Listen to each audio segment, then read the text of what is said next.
Hello, everyone, and welcome to my podcast. And today I have a very special guest. Her name is Dr. Sonia Ahmed, and she is a counselling psychologist. So, welcome, Sonia. And would you like to introduce yourself a little bit and tell us a little bit more about the particular work that you do? Hi, Wendy. Yeah, thank you for having me, first of all. So, I'm Dr. Sonia Ahmed. I'm a counselling psychologist. I currently have my own private practice at the moment. I specialise mainly in trauma, working with various traumas, but my specialty that I'm focusing on at the moment is domestic abuse and honour-based abuse, such as forced marriages. Wow, that's amazing. And I think you offer a range of therapies as well. Obviously, as a counselling psychologist, you know a lot of therapies as well, but I think you're also EMDR trained as well. Yeah, absolutely. I mean, when we go through the psychology training, we get trained in various models, including CBT, psychodynamic, and then little bits and bobs of like ACT and EFT. But the more specialty one that I'm doing at the moment is EMDR. So I'm training that. It's currently one of my go-to therapies for trauma. But I find a lot of clients when they come in, they have very specific goals. So I keep my treatment plans integrative based on what the client needs. So it might be that we use a bit of EMDR, but we might incorporate a little bit of talking therapies in there as well, depending on what their needs are and their goals are for therapy. Mm. And that's very reassuring to know that you see each person you see as an individual, and you recognise that everybody has to have an individual treatment plan designed to actually meet their needs. And I know you do a lot of general trauma, but I understand you specialise in trauma for is it South Asians? Is that correct? Yeah, so I've just recently developed training specifically for South Asian mental health, but in terms of the therapy side of things, it's more particularly around domestic abuse and forced marriages. That's only recently come about, so that's just a new thing that I'm currently piloting at the moment and focusing on. Absolutely, and it sounds really interesting what you do. So the training is for people regarding South Asian mental health needs, but you do specialize in domestic abuse and forced marriages. That's one of your specialities. Yeah, Yeah, so the therapy that I provide to clients is around domestic abuse. That's more sort of speciality in terms of the therapy. In the Northeast where I'm based, there's not very many people who come out about forced marriages. I'm not in a sort of city where there's a lot of Asians to talk about that. Surrounding me, Newcastle, Middlesbrough area, there are a lot more Asians and a lot more services for that. However, I have found there is a gap in terms of providing therapeutic support for these clients. So that's currently what I'm promoting. And in terms of the training side of things, that's more for healthcare professionals. So all healthcare professionals, from social workers to therapists, anybody who might work with South Asian clients. And it's specifically just helping them to understand sort of the cultural issues and the cultural sort of background of people and what issues that might bring and how that might differ in comparison to working with non-South Asian community members. and that sounds such a valuable service that it could, that so many people could benefit from that, Sonia, won't they? Because it's really important to understand people who come from a certain culture to really get that individualized treatment plan. And you're the expert in that area because you obviously know a lot about the culture yourself, and so that's a really good service that you offer, and Thank you. much needed, I think, much needed in this country. So Thank you. yeah, you're welcome. Okay. Um, so is it okay if I ask you a little bit more about what are the sort of maybe common issues around South Asian community? What the sort of things that you would perhaps share in your training? Yeah, absolutely. I guess one of the most common things that come up is this inner conflict individuals have between wanting to do what's right for them and wanting to do or needing to do what's right for their family. So there's a lot of a culture clash there in terms of we've been brought up and sandwiched between two cultures, growing up in a British culture, but also being raised with, well, for me, my Pakistani culture, but that could be whatever culture that they're raised in, Indian, Bangladeshi, Pakistani. And it's a lot of the time there's a lot of conflict that comes in the room about I have to, uphold my parents' honor, not shame my family, but ultimately this isn't really what I want to do. And working through those conflicts, whether it's career choice, whether it's a choice of who they marry, if they want to marry. There's a lot of different factors that come into it for many people. Yeah, and that's a really important thing to understand, like you say, and I'm sure people bring that a lot to therapy, wouldn't they? That this sort of dilemma that they're constantly in, and the, like you say, the messages that they get from their culture about how they should behave, and then that sort of inner conflict regarding that's not what I want and that's how I feel, and Yeah. an embarrassment around that, I'm assuming. Yeah, absolutely. And there's a lot about shame and honor within that as well, that we don't want to shame the family, or what we don't want to bring shame on the family, or our parents don't want to feel as if we've brought shame on them and the community. But ultimately this doesn't feel right for me. So where do I go with that, and what do I do with that? It's quite complex. Yeah, very much so, and how that person can probably feel very conflicted in that kind of area, and almost like a no-win situation. You either follow the honor of your culture and your family, or Yeah, you go your own way. And I suppose either of those have got problems with that. absolutely. Yeah. Yeah, because if you do what your family says, that can raise a lot of self-esteem issues, trigger depression, anxiety within you as well. But ultimately, if you decide to go on your own, there's a big risk of being isolated from your family and your community. So it can be quite difficult to navigate those emotions. Very much so, and the thought of being isolated from your community can bring, even more problems to the individual, can't it? That not feeling belonging or feeling ostracized, or again, that person might even feel the shame themselves for even doing the things that they want to. Yeah, Absolutely. very interesting and very, very interesting. But I can see where you say it's complex. Yeah. Yeah, very interesting. Um, and the training that you provide, is that all throughout the country, or is it online, or how would you Yeah. So assess that training? So I've got two trainings developed at the moment, but the one I've actually advertised is looking into South Asian mental health. So I've kept it quite broad, and it's for all healthcare professionals. I'm currently offering it online, but for local services, so in the Northeast, I'm quite happy to travel if they want me to come in and provide training to their organisation. That's not a problem. The online one is across 3 days. As you can imagine, it's quite complex. The first two modules is very much about raising awareness and understanding of the South Asian background, growing up, the culture, and how that might affect an individual. And the third one is specific training for therapists and psychologists and counsellors on how they can develop their therapeutic skills and work with these individuals. Mm. Okay, it sounds excellent. It sounds amazing and fascinating. I think I'm going to sign up myself, because Oh, it sounds really, really good. So, thank you. and if anybody is interested, the details will be in the show notes at the end. Yeah, We'll be able to provide that for you, because yeah. the benefit of offering online training, which I quite like actually now, is you don't have to travel miles, do you?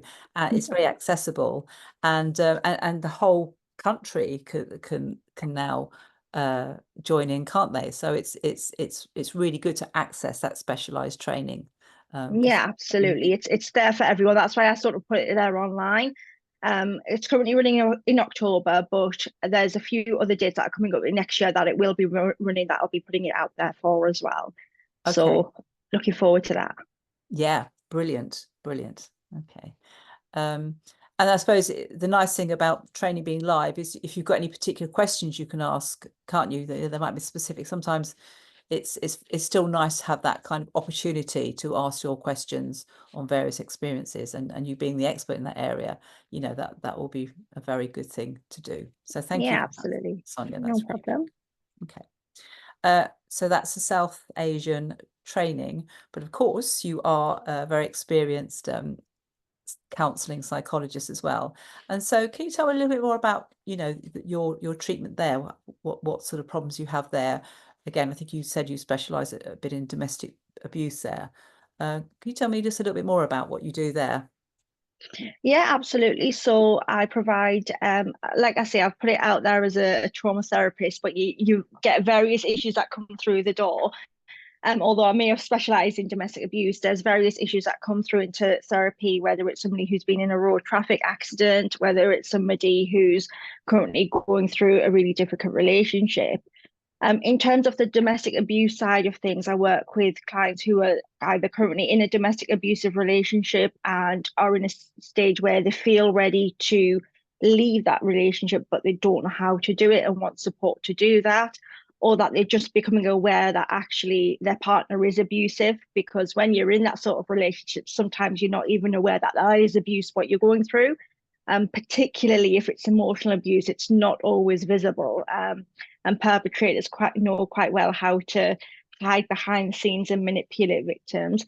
But as soon as they start becoming aware that this doesn't feel right, that's when a lot of people look for support to say, is it me? Am I going mad? As a lot of people like to use that term. What's going on? And on the flip side, I've had people come through who have come out of that domestic abuse relationship and need that support to process what they've gone through to help them move away from the trauma and start a new life again. So various different, some people are still in it, some people are out of it, but yeah, the support is there for them as a whole. And that's a really good point, actually. It sounds as though you deal with all the stages that the individual is in. And like you say, I'm assuming they might come to you with a relationship problem, and then with your sort of work, recognize, identify that they are in an abusive relationship. I think that's what you're saying. And that in itself can Absolutely. be, very very enlightening, but also the issues that carry on from that. How do they, how do they deal and handle that relationship? How do they get out that relationship? Because I'm assuming that sometimes people who are in domestic violence, I think when you said that point, it's very hard for them to leave. Yeah, absolutely. And especially if they haven't got any support outside of that as well to leave and they're very much on their own. And just coming back to the South Asian side of things, quite common as well once you're in a marriage. It's one of those things where you make the marriage work regardless. So you tend not to have the support of your family to help you get out of that abusive relationship, even if you're aware of it. So just coming from experiences, I think of make the marriage work or have kids, it'll fix the marriage. Um, Comments like that. And a lot of people feel trapped that they don't have that support, or even if they get out of that marriage, that they won't have that support after that. So it's better off them still staying in that marriage rather than being completely alone outside of it. And that's a really good point, Sonia. So what you're saying is, even if somebody from a South Asian community or it could be another area, couldn't it? Yeah. That they're actually recognizing that the relationship is abusive, but then they've got that mixed message again about the culture saying you've got to make the marriage work, so stick with it, and then make it even worse, say, well, if you have children, everything will be fine. So it kind of enmeshes the relationship even more, doesn't it? Yeah, Yeah. absolutely. Yeah. And if you don't have any other sort of support to listen to, if you're very close to your family, that's the only message you'll get. Yeah. Wow, that's really encouraging. And, and that's a very difficult thing for a therapy. I mean, how do you support somebody who's got that sort of mixed messages? Can you give an example of how you'd help the person if they're in that situation? Yeah, I guess for me, if we look at it from sort of working with South Asians, it's about being able to separate what's right for them and what's right for their family, first of all, trying to help them understand what they want. It's about empowering that individual to know that they can make those decisions for themselves and that they are not alone. Just because the family is not with them doesn't mean there isn't other support that is out there that would be able to support them in that decision as well. And helping them understand the difference between what's right and wrong. Is bringing children into a family actually going to make the marriage work, or is it going to make it worse? Looking at the pros and cons and really helping them to understand the differences between that. Because in the South Asian culture, yes, kids can fix a marriage. How true is that? Are you risking bringing children into a toxic environment, and what impact is that going to have on the children? you know, we all know that that statement, don't we? It takes a village to bring up a children. If you haven't got the support from your partner in the first place, what's it going to be like after you have children, and what impact is that going to have even more on your mental health? Absolutely. And you know, the other issue, if you've married somebody who is abusing you, well, obviously there's loads of different types of abuse, as you're aware. Mm, You know, who's to say they won't abuse the children as well? So, you know, you've got that absolutely. message from the community saying, you know, children make it better, but it's a risk, isn't it? You know, and how do you deal with that if you feel you Yeah. can't leave the person who's abusing you, and then you have children, and then you notice that parents abusing your children? I mean, it can get so difficult. But I Yeah, think the other absolutely. really good thing you're saying, Sonia, in your work is you're giving people like a neutral space, to allow people to really work through who they are as an individual, and what's right for them and their own identity. Would that be fair to say? Is that what Yeah, you yeah, get? absolutely. And I think it's reassuring for them, and why they seek out someone from a similar culture to them is because one, they can feel I can relate and understand, but two, it's more reassurance for them that I'm sitting here and saying, actually, it's okay not to do or not to follow what your parents are saying, not to do what the community is saying, because it might not necessarily be the right thing. So it's reassuring for them to know that actually there's someone who's from that community that sees it from their point of view and from a different perspective. Absolutely, yeah. And that can be really empowering to the person. You know, just you being a role model, you being, you know, an independent professional woman who's, you know, got a very successful career. You know, they can see that, you know, they're meeting other people who have made a life for themselves, and that in itself can be really strong, to another person, can't it? Yeah, absolutely. And I guess from my point of view as well, I have clients ask me about my own personal issues just to relate to them. And I know there's the boundary of disclosure, but I have no issues in disclosing that I was once in a domestic abuse relationship. I'm a divorcee within the South Asian culture. It took me 10 years to decide then to get remarried again. But look, I'm here and you can do exactly the same as well. Yeah. And that's really reassuring for them to hear and to see as well. Really, really good point, and even more of an authentic role model, I would say. And there's always that, you know, between two therapists, always that sort of dilemma about self-disclosure. But it feels as though you're using your self-disclosure in a therapeutic way to the client. You're sharing your empathy, as you know, you're so relatable because you're going through similar issues. You've gone through similar issues to them, haven't you? So you can really relate in a very deep, authentic way to that individual. But also you're demonstrating hope, aren't you? You know, you're demonstrating hope Absolutely. that it is possible to change. It's not easy, but it's possible to change. So that's an Absolutely. amazing message, isn't it? And I'm so glad you're able to share that, because it sounds as though it's Thank you. incredibly therapeutic for the client. Yeah, Thank you. yeah. And also in your training, going back to the training, I think that authenticity and genuineness is really important in training as well. So people can't really argue with you because, you know, you're from that community and you know what goes on. You know, it's not sort of theory, and research is really important, but also you've got that sort of personal experience as well, which I think again brings a different authenticity to your work. Absolutely. Yeah. I mean, one of the reasons why I started this training is because of my own experiences. I mean, just sitting back and thinking, what would I have needed or what would have helped me Mm.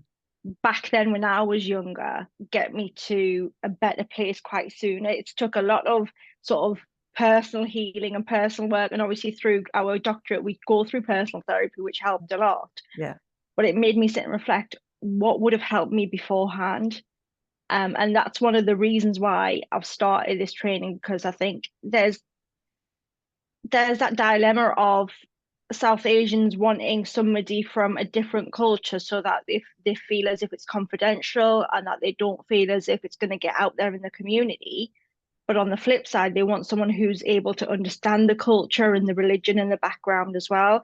So I guess for me, this is filling that gap because we're training all healthcare professionals, regardless of race or background, to understand deeply the cultural aspects and the religious aspects and say, actually, I get it.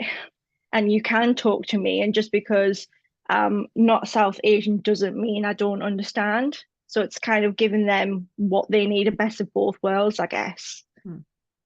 Absolutely, and it's celebrating, diversity and inclusion as well. That and you're using your own personal experience in a therapeutic way as well, because you're wanting to expand the message and tell more people, and actually help other people, other professionals, to deepen their understanding, so they can help people better through a deeper understanding of the issues they're dealing with. So you've sort of really reframed that. You've reframed your experience and what you've gone through, which just sounded like very difficult for you, but you're using it to help more people now. So Yeah, yeah, absolutely. That's the goal anyways. yeah. Well, it's a good goal to have, isn't it? It's a good goal. Okay. So I think you also work with your domestic violence work. Yeah. Okay.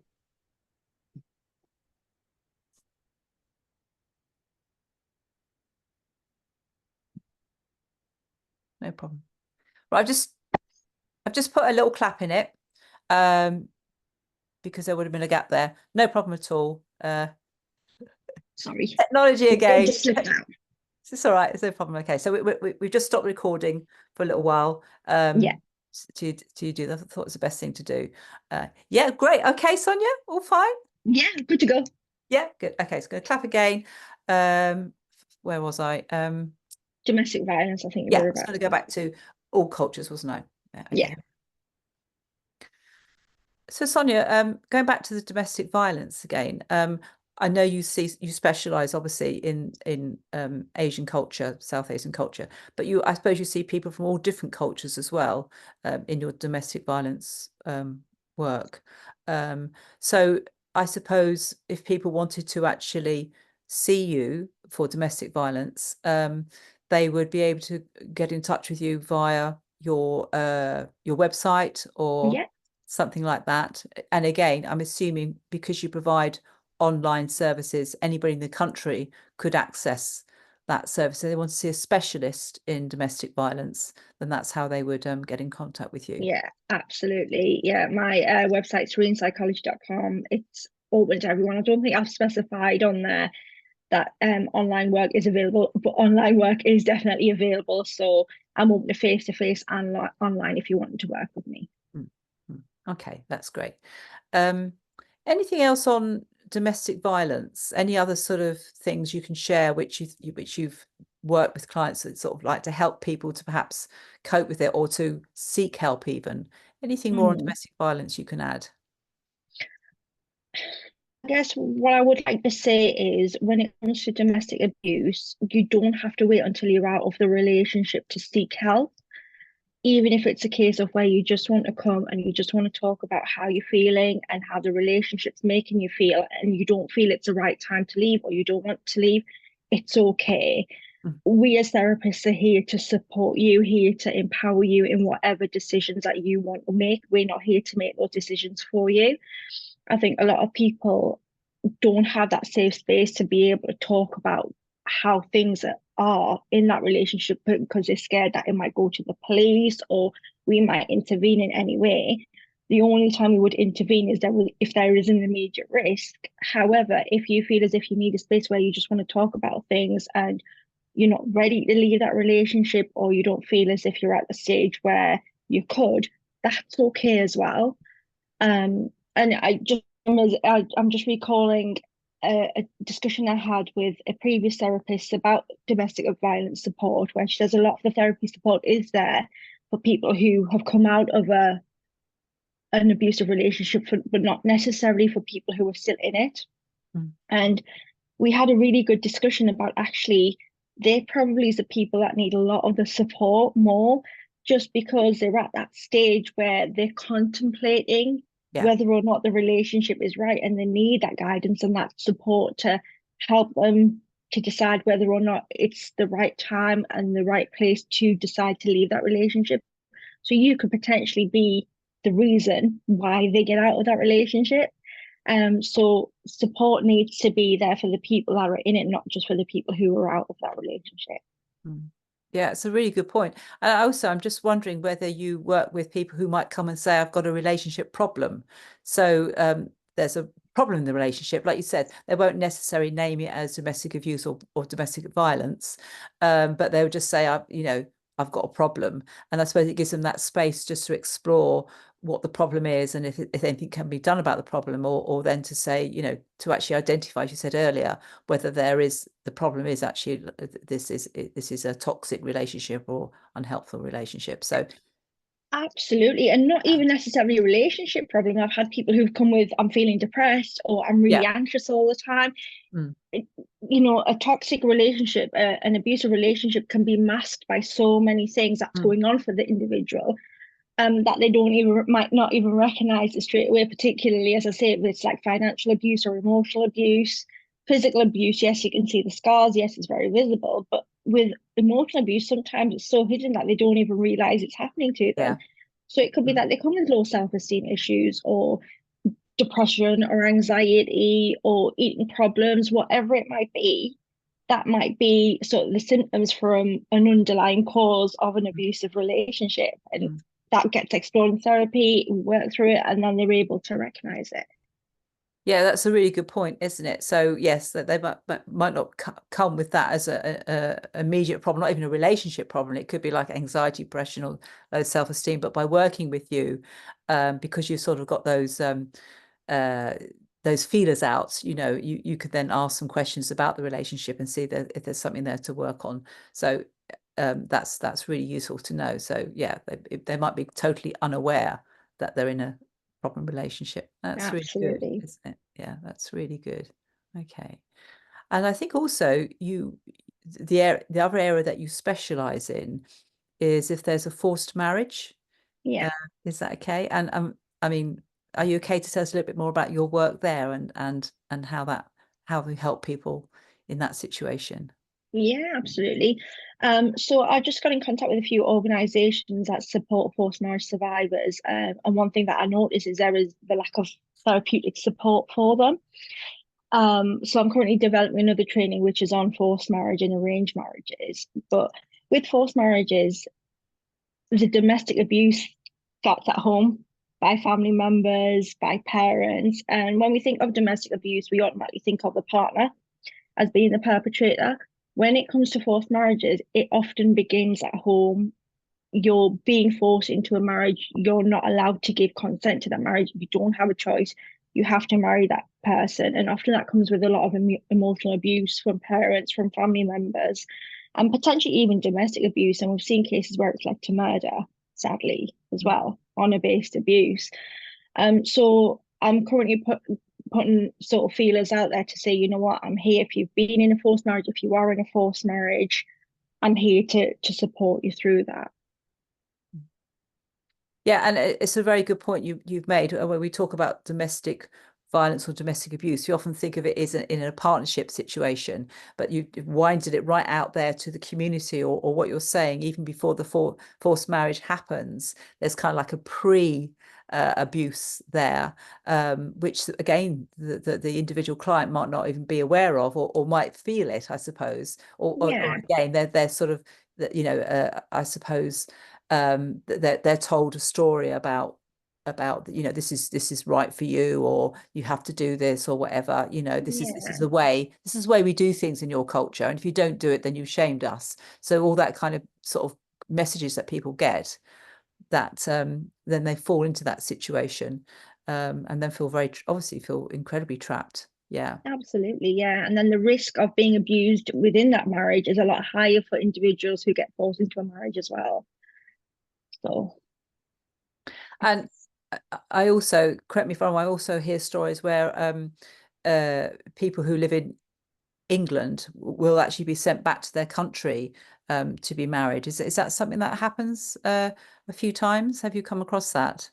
yeah, absolutely. Individuals are told we're going on holiday back home. They go back home and then they're told, oh, actually, you're here to marry so and so.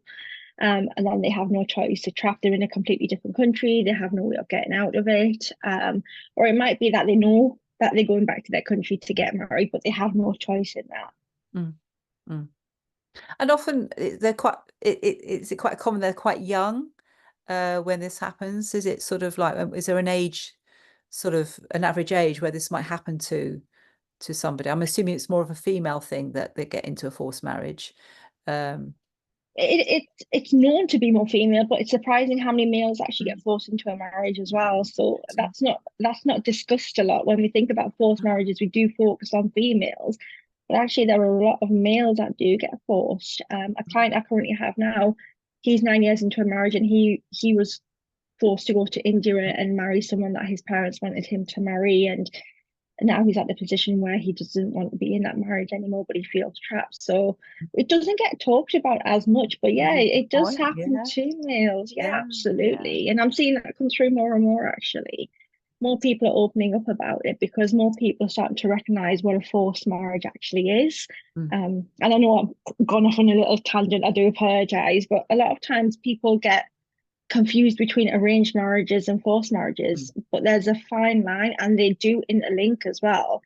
Even though in an arranged marriage you do have consent, was there emotional blackmail behind the scenes? Was there pressure? Were you told, oh, actually, this person's really good, or, you know, I've done so much for you, the least you could do is consider this marriage, and, the pressure that comes with that. So, although you might say yes, behind the scenes, were you actually pressurized to say that yes? And does that not then make it more of a forced marriage? So mhm. there's the indirect forced marriage and there's the direct forced marriage Yeah. where you're told you have to marry this person, you have no choice.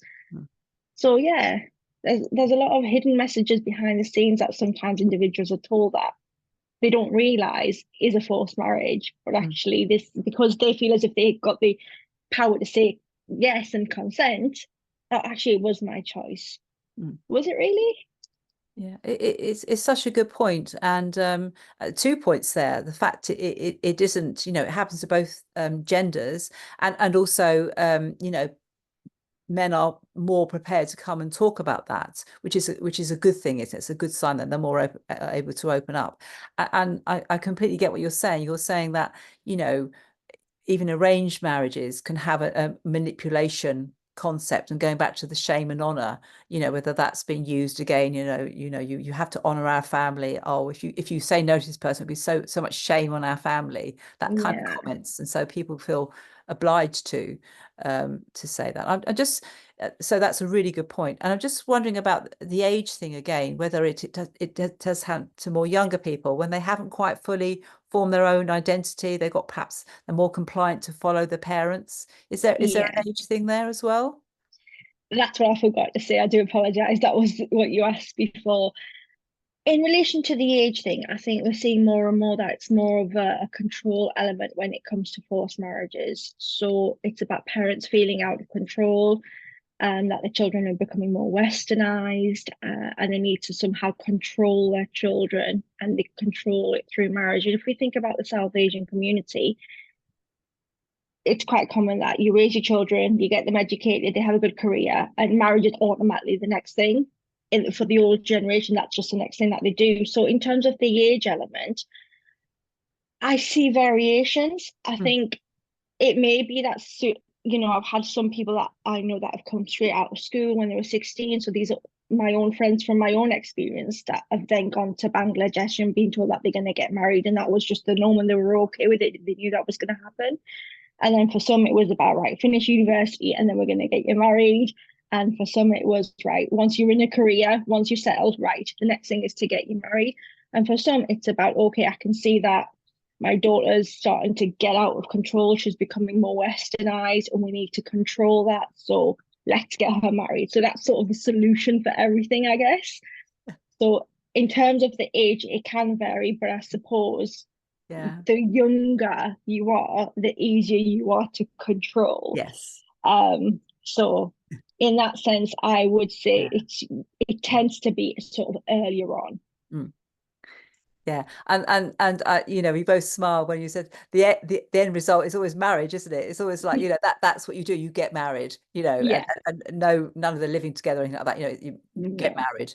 Yeah, and yeah, wherever you are in your development, that's the end goal. That's really good. And yeah, I wasn't aware. It makes sense now that if the parents actually see the young person developing more of a Western identity and wanting more freedom and everything like that. And then suddenly what can happen is that they sort of take them right over to this area and say, well, okay, well, then we need to get them married earlier because they're out of control. Yeah. And that must be very incredibly difficult if people are enjoying the Western culture and enjoying that bit more freedom and having more choices, and suddenly to be pulled back into a no choice situation. Yeah. Yeah, it must be very, very difficult. Because obviously I would assume that my thinking is the older a person gets, once they start going to school and going to university and then having a career, they develop more of an identity to themselves, which they're Yeah. happy with, and therefore might be more resistant to actually going and having an arranged marriage. So that must be Yeah. quite a lot of conflict there. Absolutely. I mean, I'm not against marriage at all. It's what we're brought up in our culture to to sort of expect. I absolutely love the thought of it, grow Yeah, up, get married, have a family. It's the element of the forced that's, yeah, that's not accepted in any religion, any culture. That's the bit that needs to be worked on. So, from even if we look at it from a parents' perspective, I can totally understand where they're coming from. It's that reassurance, it's that safety that they want for their children, that they're secure in their life, that they've got a good partner. It's what religion teaches us, it's what culture. So the actual topic of marriage itself isn't the problem. I think it's a beautiful concept. yes. Um, it's actually the how do we get an individual to get married and the Yeah. choices that they have in who they want to marry, and do they have that choice? That's the issues. Yeah, absolutely. And really good point. There's something good and wholesome about the idea of marriage and being committed to another person, and making that marriage work. Yeah, I totally get that. And that's lovely, isn't it? If you Mm. have a wonderful marriage and also I think you're making a point that arranged marriages can work. And if the person's very well matched and the person does feel they've got a choice, that can actually work very well and very beautifully. We're talking about problems that people might need therapy for, which is when it's not like that and there is a control Absolutely. and everything like that. So yeah, very, very important differentiation there. Yeah, Absolutely, yeah. that's great. Yeah. Mm. Okay. So yeah, so that's so and I like the idea that somebody can come and see you in therapy and not be sure about what stage they're at as well. It sounds as though they might just need some kind of working through, like you say, what their choices are, who they are, find more of a sense of self, becoming a bit more independent, and that actually probably needing some assertiveness to challenge the messages that they might be given to by their community. It's how to say no as Absolutely. well. That might be quite interesting how they actually then refuse. Yeah, absolutely. And what that means for them, and what is the aftermath of that, and having the coping strategies in place to be able to deal with that after as well. Mm, mm. Yeah. Okay. Because I've also heard, and I think you said it earlier, one of the dilemmas is they can be sort of taken out of the community, can't they? If they say no, the family might turn their back on them as well, and then how do they deal with that? And I suppose things can go wrong. They can say no to their family expecting them to be okay about it, and then suddenly the worst situation comes back, and they cut them off from their family. Yeah. Yeah, absolutely. And again, coming back to the emotional abuse, we think about them being in an abusive relationship with the perpetrator as their partner. However, on the flip side, if you've got the parents saying, if you don't stay in the relationship, we're going to disown you, we don't want anything to do with you. Not only is the abuse come from the partner, but the abuse has come from the parents as well emotionally. And where does that leave them?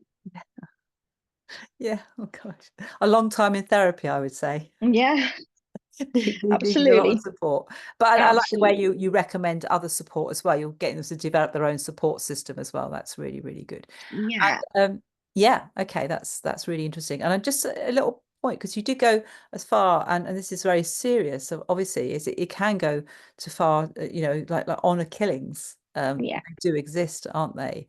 Um, absolutely.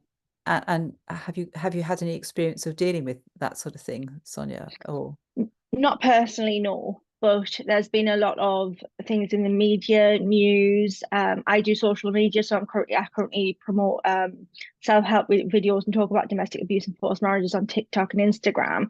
And a lot of people get in touch with me saying to make me aware of stories that have happened to them or to their sister or people that they know about where, this has happened, where family members have either kidnapped individuals or taken them away to a different country where they know they'll be protected, I guess, and harm them. And it's awful that parents feel so out of control of their children that they would murder their own child for the sake of honor. Um, it's a shame. It's a horrible thing to have to talk about and have to work with, but these things do happen and they shouldn't happen. Mm. Yeah, absolutely. And how important it is that that individual who's been affected by that in whatever way, again, can seek therapy about that, because obviously that's a very complex issue to deal with, because you've got all the it's so final, isn't it? And Yeah. how you cope with the grieving of that individual, whatever your relationship with is like, and also maybe shame and guilt around if that happened, how they did how they dealt with that. So yeah, and it's not just this. I would just want to add, it's not just a South Asian problem. There's other Yeah, absolutely cultures not. that are equally prone to having bad Absolutely. relationships. Just want to get that one in as well. Yeah, absolutely. Okay. And another thing that I think I picked up with some people that I work with is when they've left the abusive relationship. And then there's issues around, contact, or if they've got children, contact with the abuser, and Yeah. also worrying that the abuser might come after them or get them in some way. Any thoughts about how you would support somebody with those kind of issues? Yeah, it's about, I guess, working through what is an actual fear and what is an irrational fear, and working through the evidence base for that and looking at what support they need in place. So, do we need to contact the police for a restraining order? Do we need to get in touch with other domestic abuse services that would be able to help sort of put them in a safe house? So, having contacts with different organizations, I guess, is key when you're working with this kind of group, to make sure that you're able to source various different support networks that they might need. Mm. Okay. Therapy, when you work with domestic abuse victims and survivors, therapy is, yes, it's an important aspect, but it is just one in a bigger group. So yeah. Yeah.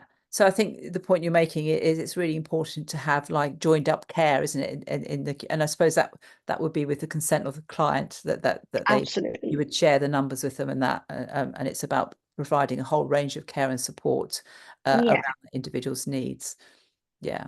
And that sounds really important, isn't it? And that the person, absolutely. again, has a wider view of what options are open to that individual as well. It's not Yeah. just designed to do that. Okay, that's really really interesting.